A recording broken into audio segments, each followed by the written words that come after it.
Ladies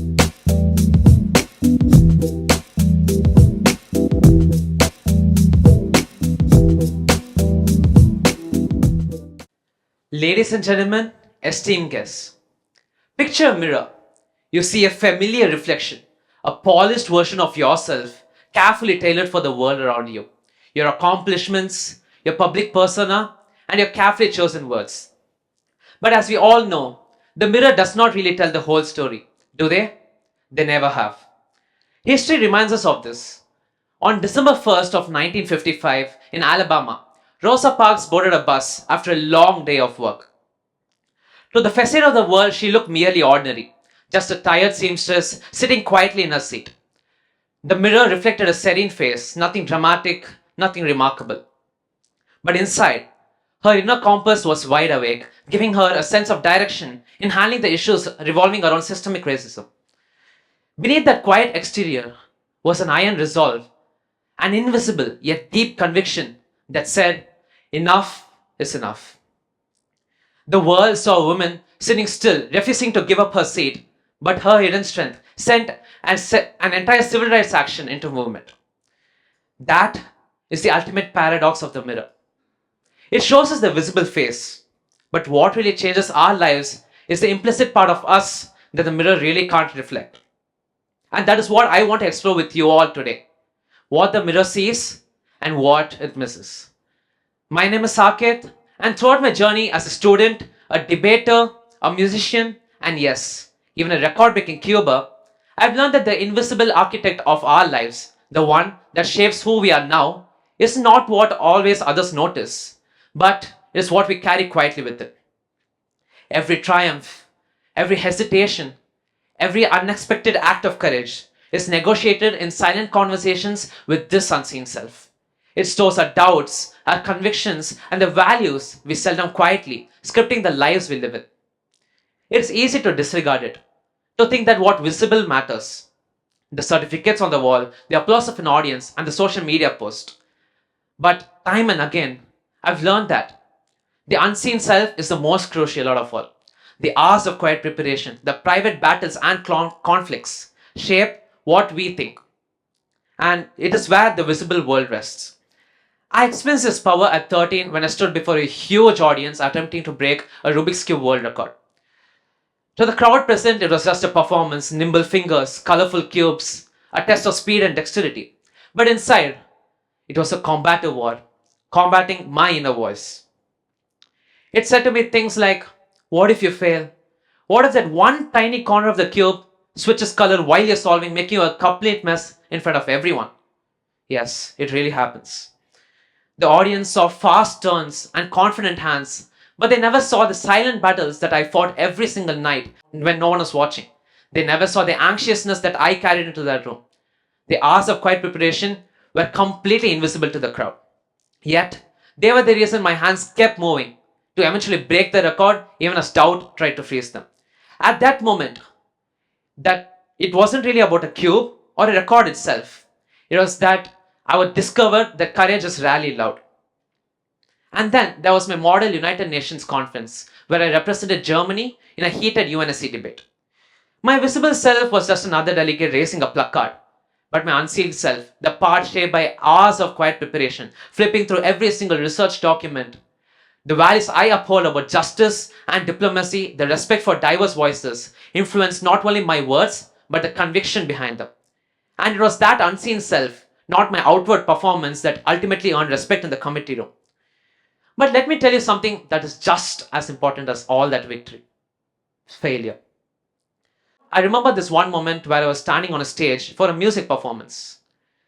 The spotlight was blinding, the hall charged with anticipation. My fingers touched the keys, and for a moment, everything felt effortless until it really didn't. Halfway through, my hand slipped, and suddenly a single wrong note shattered the whole rhythm. The melody that I had practiced for months crumbled into silence. At that moment, my inner voice, instead of whispering, try again, it told me, that is all. It is over. And I froze. What stung me wasn't the audience's reaction, it was my own silence. It was a despicable surrender to my inner voice. because it showed me what would happen if I would neglect that quiet author within. That day, I realized that the hidden strength isn't automatically an ally. It needs to be trained, cared for, and trusted. In that moment of silence that I experienced, I remembered my mother and my uncle, one of the very few individuals, along with my grandparents, who shaped everything relating to who I am today. My mother, with a calm strength, has always been a voice reminding me that resilience isn't loud, it's steady. She told me that true confidence grows not only from applauses, but from the perseverance when no one is watching. And my uncle, a mentor in more ways than one, showed me the power of discipline, of believing that the simplest daily efforts compound into greatness. He also taught me that excellence isn't accidental, it's built layer by layer with consistency and humility. Okay, now that I look back at it, my inner voice that day, I think it deserves an award for best dramatic performance. Literally, my brain that day turned that one single wrong note into a full blown symphony of panic. If failure had a personality, I think it would deserve an entire reality show. We all have that one voice, don't we? The one that takes a small mistake and transforms into a complete Netflix series titled My Life is Over Season 2. Yes, it is funny, but it's also revealing. The inner dialogue defines how we bounce back from all those reflections. And speaking of dramatic decisions, let me tell you one of the most brilliant ideas I had as a teenager. So I thought I could save time by practicing both piano and Rubik's Cube at the same time. Genius, right? Spoiler alert, it was not. The result was a scrambled cube, a traumatized piano, and a very unimpressed mother who just simply said, Saket, your music would probably haunt me forever because looking at the way you played it today. At the time, I was mortified. But now, I realize that the moment taught me something simple yet powerful. We often mistake doing more for becoming better. We chase perfection instead of presence. But it's in those silly, chaotic, and slightly embarrassing moments that we find our true selves, the one behind the mirror, the one who's trying to figure it all out. Because, let's be honest, the unseen self isn't always noble or stoic.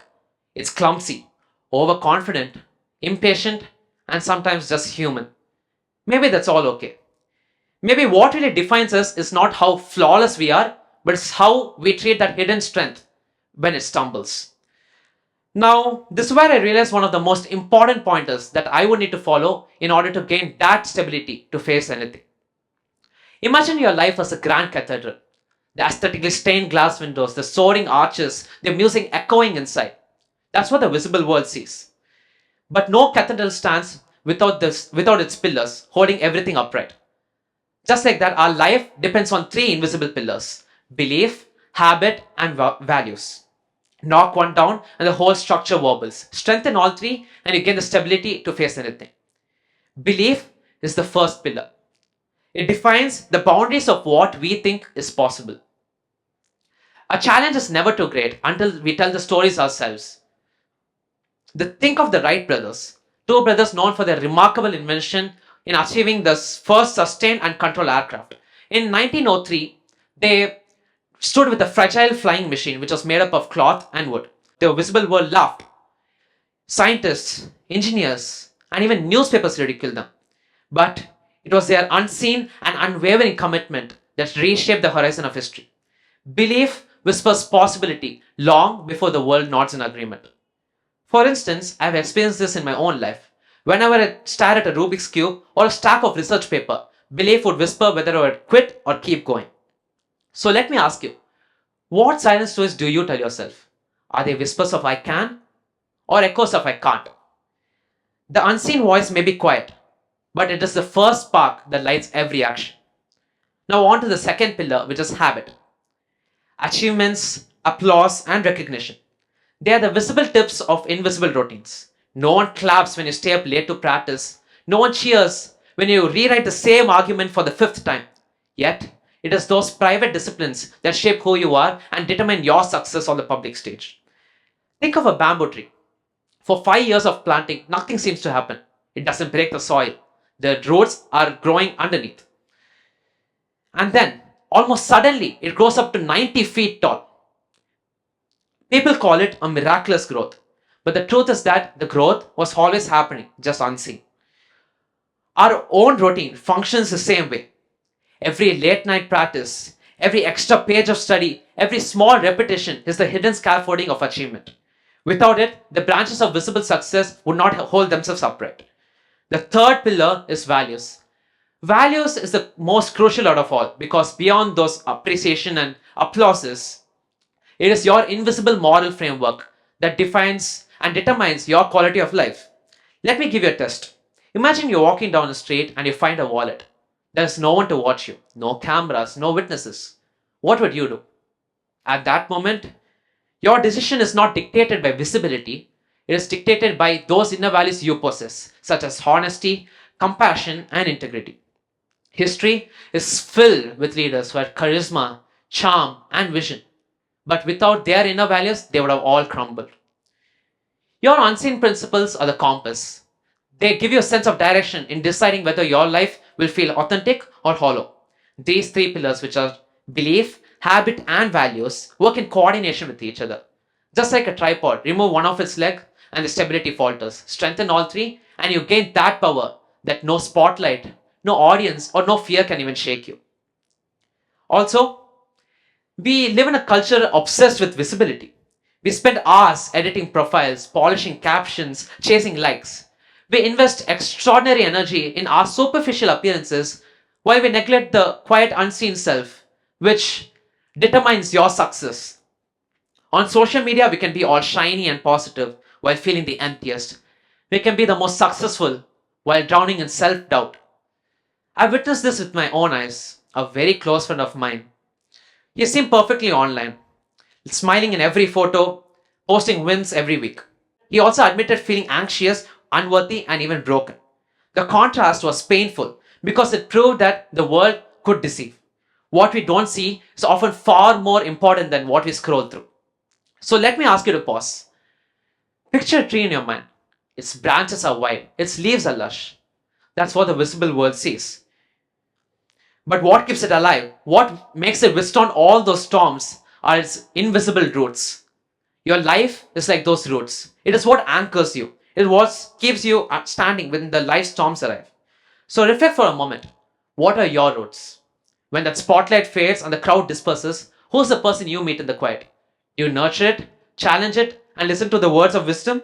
Or do you ignore it until doubt and fear overtake and speak louder than possibility? And so, I return to where we began, the mirror. Next time you stand before one, don't just ask, how do I look? Ask, who am I when no one is watching?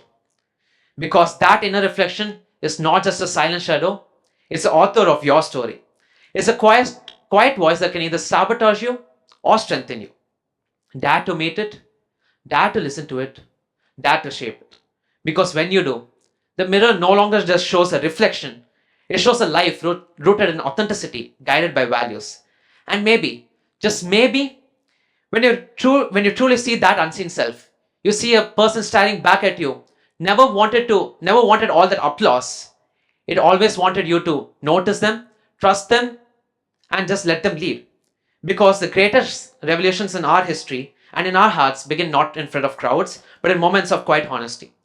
When Rosa Parks refused to move, when the Wright brothers dared to dream, when an anxious 13-year-old boy kept moving his hands even when doubt tried to freeze them. Change doesn't really start when the world is noticing you, it starts when you are. And that's when the mirror changes forever. Not because it reflects who you are, it's because it reflects who you have become. So the next time you face that mirror, I hope you see not just a reflection, a reminder that your unseen self is not invisible, it's invisible. So ask yourself again, who are we when no one is watching? Thank you.